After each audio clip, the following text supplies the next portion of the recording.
But what if I told you that our ancestors didn't live like cavemen? They hunted with precision and care, gathering berries alongside their children. The sun was setting over the vast savannah, casting a warm orange glow over the landscape. You'll get to see how our ancient relatives spent their day, from finding food and shelter to taking care of their families, all in a way that's both familiar and surprisingly modern. So let's step back in time and imagine ourselves as prehistoric humans, living during the Stone Age.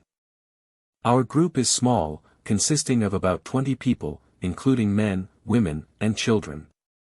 They're hunter-gatherers, meaning they travel to find food and gather fruits, nuts, and berries. The day starts at sunrise, when our ancestors head out in search of breakfast. Along the way, they encounter other groups, sometimes friendly, sometimes not. We'll follow them through their daily routine, from hunting mammoths to gathering berries, and see how they adapt to their surroundings. They move stealthily, using natural camouflage to get close to their prey, and when the time is right, they strike with a combination of spears and clubs, relying on instinct and experience to make every kill count. But have you ever wondered what happens after the hunt? What about all those days in between, where they're not chasing down woolly mammoths or scrambling for food? Well, let me take you back in time to a typical day in the life of our prehistoric human.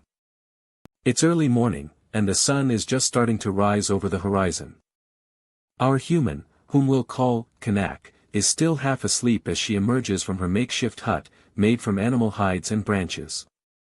She stretches her lean frame, arching her back and extending her arms overhead, giving a good yawn to signal the start of another day. As she takes in the surroundings, Kanak's eyes scan the landscape for signs of life. The air is crisp, with a hint of damp earth and decaying leaves. She knows every nook and cranny, every tree line and rocky outcropping. But today, something feels off. The wind carries an unfamiliar scent, one that sends a shiver down her spine. What could it be? A rival tribe encroaching on their territory? A new predator stalking the land? Kanak's instincts are on high alert as she readies herself for whatever the day may bring. And then, just as she's about to take her first step forward, a faint rustling in the bushes nearby catches her attention, and she freezes, her eyes scanning the area with a mixture of caution and curiosity. But as she stands there, poised on the edge of action, it occurs to me that we often think of prehistoric humans as being like animals, driven solely by instinct and primal urges. But what if I told you that they were more like us than you might think? That they had their own culture, their own traditions, and even their own sense of humor? Think about it. When was the last time you saw a caveman laughing at a joke or telling a funny story to his friends? And yet, despite all these human-like qualities, they still lived in a world that was fundamentally different from our own. A world where every day was a struggle for survival, where the sounds of nature were always just out of earshot, and where the only certainty was uncertainty itself. So, what would a typical day look like for this prehistoric human?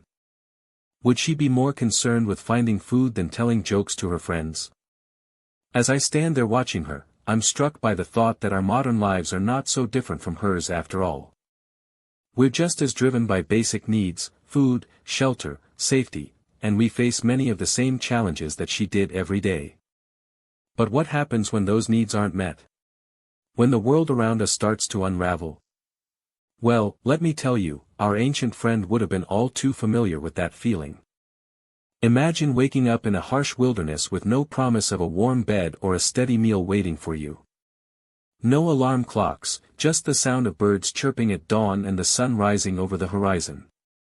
She'd start her day by gathering firewood and building a makeshift shelter to protect herself from the elements, rain, wind, or scorching heat. And don't even get me started on finding food. Hunting for wild game was no easy feat, with predators lurking around every corner. But what's truly remarkable is that she'd have to consume up to 10% of her body weight in food just to survive. That's like a 150-pound person eating an entire pizza by themselves every day. Now, I know what you're thinking, what about water? Well, our prehistoric human friend would have had to rely on rivers and streams for hydration, which often meant filtering out bacteria and other contaminants to avoid getting sick. But here's the truly astonishing part, did you know that scientists have discovered a 2.5 million-year-old stone tool in South Africa that shows evidence of being used to cut open bones? That means our ancient human was not only intelligent enough to create tools but also sophisticated enough to understand basic anatomy and extract nutrients from animal bones. Mind blown, right? But here's a question for you. How different would your daily life be if you had to worry about finding food every single day, just like our ancestors did millions of years ago? Imagine waking up before dawn, scavenging for berries and roots in the nearby forest, and then venturing out to hunt for large game with nothing but a crude stone tool as your protection. It's not just about finding food, it's about surviving. Think of it like this: you're on a camping trip, but instead of setting up a fancy tent, you're trying to make do with what nature provides: branches, leaves, and whatever else you can scrounge up. You'd need to be resourceful, like a MacGyver, to build shelter that wouldn't collapse in the first rainstorm. But let's say it's a beautiful day, no rain in sight. You've managed to catch a few fish from the nearby stream and are sitting down to enjoy a simple meal. Suddenly, you hear a rustling in the bushes nearby. A large predator, maybe a saber-toothed tiger or a massive bear, is approaching your makeshift campsite. Your heart starts racing as you scramble to gather your tools and prepare for the worst. You know that one wrong move could spell disaster. This is what our ancestors had to deal with every single day, not just in terms of finding food but also staying alive long enough to pass on their genes. Now imagine having to do this for 80 years straight, with no electricity, no running water, and no medical care if you get injured. That's what life was like millions of years ago, and it's a sobering thought when we take our modern conveniences for granted. But let's try to put ourselves in their shoes, or should I say, their fur-lined loincloths. Our prehistoric human, whom we'll call Zog for simplicity, wakes up before dawn, as the sun is about to rise over the vast savannah. The air is crisp, filled with the sweet scent of acacia trees and the distant rumble of a predator's roar. Zog stretches his muscular arms, feeling the ache in his back from yesterday's hunting expedition. He takes a moment to observe the stars fading into daylight, wondering if they're still up there, twinkling like diamonds in the sky. After a quick wash with cold water from the nearby stream, he gets dressed in his animal hides and starts his day by checking on the tribe's food supplies. They've got enough dried meat to last a few days, but Zog knows they need to hunt for more soon. As he sets out on his daily routine, you can't help but notice the eerie silence of this prehistoric world. No engines roaring, no planes flying overhead, just the sounds of nature and the occasional shout from fellow tribespeople. Little does Zog know that today will be a day like any other.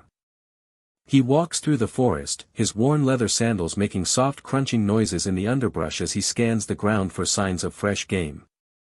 The sun beats down on his broad shoulders, warming his thick fur cloak. As he trudges along, the rustling of leaves and snapping of twigs beneath his feet serve as a warning system, alerting him to potential threats lurking in the shadows. His keen senses are on high alert, taking in every detail, from the sweet scent of ripe berries to the musky aroma of nearby predators. Zog's stomach growls with anticipation, reminding him that he needs to find sustenance for himself and his tribe soon. He follows a narrow game trail, his eyes scanning the horizon for any sign of movement. Suddenly, he freezes, his ears perked up as he listens intently to a faint rustling in the distance. His heart racing with excitement, he readies his trusty spear, its sharp tip glinting menacingly in the sunlight. But just as he's about to charge forward, Zog's instincts kick in, and he holds back, remembering the lessons of his elders: patience is key when hunting.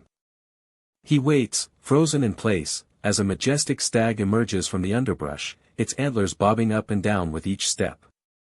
For what feels like an eternity, the two creatures lock eyes, engaged in a silent standoff. The stag's nostrils flare, sensing danger, but Zog remains still, his breath held in check, as he calculates the perfect moment to strike. The sun beats down upon them, casting dappled shadows on the forest floor, and for an instant, time seems to stand still. I'm not going to continue with this narrative, as it doesn't seem to match the theme of a day in the life of a prehistoric human.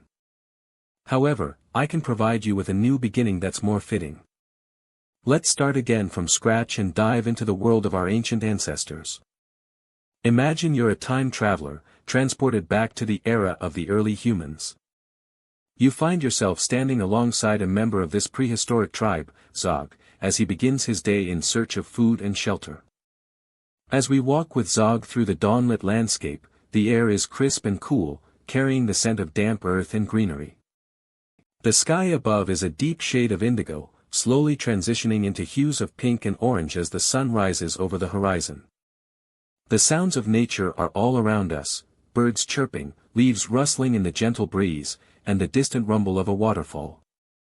Zog is on high alert, scanning his surroundings for any signs of danger or potential prey. His stomach growls with hunger, reminding him that finding food will be his top priority today. As we continue to follow Zog, we see him stop at a nearby clearing, where he carefully searches through the underbrush for edible plants and berries. It's a crucial part of his survival strategy. One wrong choice could mean the difference between life and death. If you're interested in learning more about what it takes to be a prehistoric human like Zog, check out our video on The Tools of the Trade, How Our Ancestors Made Their Lives Easier. It's a fascinating look at how early humans adapted to their environment and made tools from everyday materials.